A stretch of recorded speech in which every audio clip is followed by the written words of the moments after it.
Hey everybody, welcome to Lady T's Things That Bling. And today we are going to be crafting with, you guessed it, clothespins. Stay tuned. Okay everybody, here you see me with a clothespin, and I'm just going to show you how to take it apart just in case you don't know. But this is how I do it. Just a basic clothespin. I got these from the Dollar Tree. There's only 36 in a package, but I do understand that Walmart sells them for 100 in the pack for $2.99. That's what I was told. I didn't actually see this myself.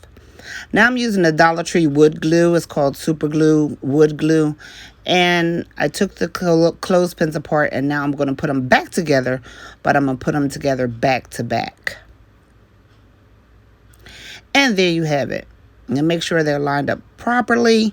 Me trying to be fast, trying to show you, didn't get it a chance to dry, but wanted to show you what I was doing. I went ahead before I did the video and I made many sets of those. I used 4 packs of clothespins to make this mirror. I did have a few pieces left. However, just get 4 packs if you're getting them from the Dollar Tree. In fact, get 5 just in case you mess up. So now that I have the clothespins together, you see me taking that clothespin and gluing it to another clothespin. Look carefully how I did that. So if you want to recreate it, you can see exactly where I glued the pieces together.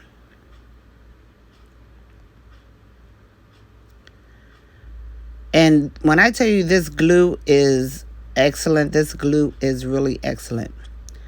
So for this project, I used 23 sets of that right there that I just showed you. 23 sets of 3. And I got this board from the Dollar Tree. I'm sure many of you will recognize it. That board is a little over 11 inches, but my mirror is 10 inches. So as you can see, I went ahead and I started gluing these to that board, and you see that I made a circle of the mirror so I could use it to put the boards on there without locking the mirror in, because I still have to spray paint the clothespins. But I'm just showing you, the basic size of the mirror versus the board, and I did draw in a circle so I know where I'm placing my clothespins. There is a little bit of space in between the clothespins because I didn't have enough room to put a 24th set of clothespins. So there's going to be spaces in between them, and they're not exactly even, but they're as close as I could get them. So, you could actually make this mirror smaller, and if you wanted to, you could make it larger. It's all the way up to you. So here I am gluing on the last one, and I had to wait a few hours. I waited about a couple of hours to let it dry. Then I went ahead and took one set of clothespins, that one that right there I just showed you, and I'm going to glue it to the end of the middle of the 3. Does that make sense? The set that I made of 3 clothespins, I'm going to glue that one to the middle one, okay? Because I want the mirror to take up a lot of space, because the wall that I plan on putting it on is rather large. So I want this to be, taking up a lot of space on the mirror. So as you can see, I went on ahead and I did that. And I went outside and sprayed it. Now I'm taking the picks that I got from Dollar Tree about a year and a half ago. Might be 2 years ago that I got these picks. And as you can see there, I broke it off at the pick. So I have the pick and the handle. Here I'm showing another option that I thought I was going to use, but I'm not even going to use that option. I'm just going to use the first option, breaking the pick from the handle. It's very simple to do. They break very easily. So you're going to need a lot of those snapped off, okay? So I have 23 sets around that mirror, and you're going to need 4 picks per set. Okay, each set has 4 on there now because I went on ahead and glued that one at the bottom. So now you're going to need 23 times 4. I believe that came to 92.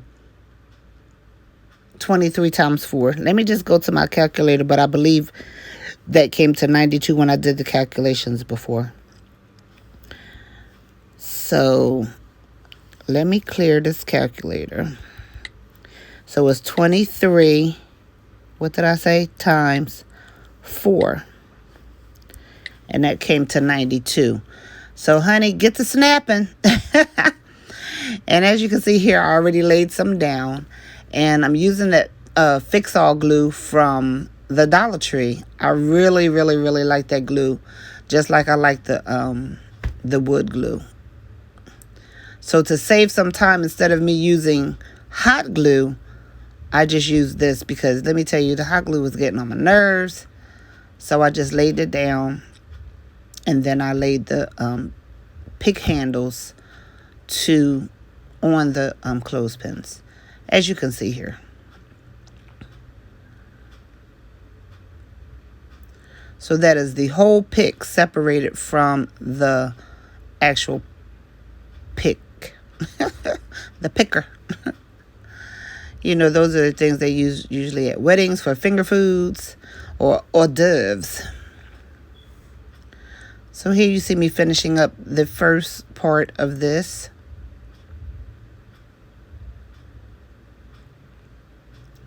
And that's, I'm putting on the middle of the 3. The set of 3, I'm putting that in the middle. Then I'm going to put the same thing at the bottom, as you can see. And I went ahead and did that to save time. I did it off camera.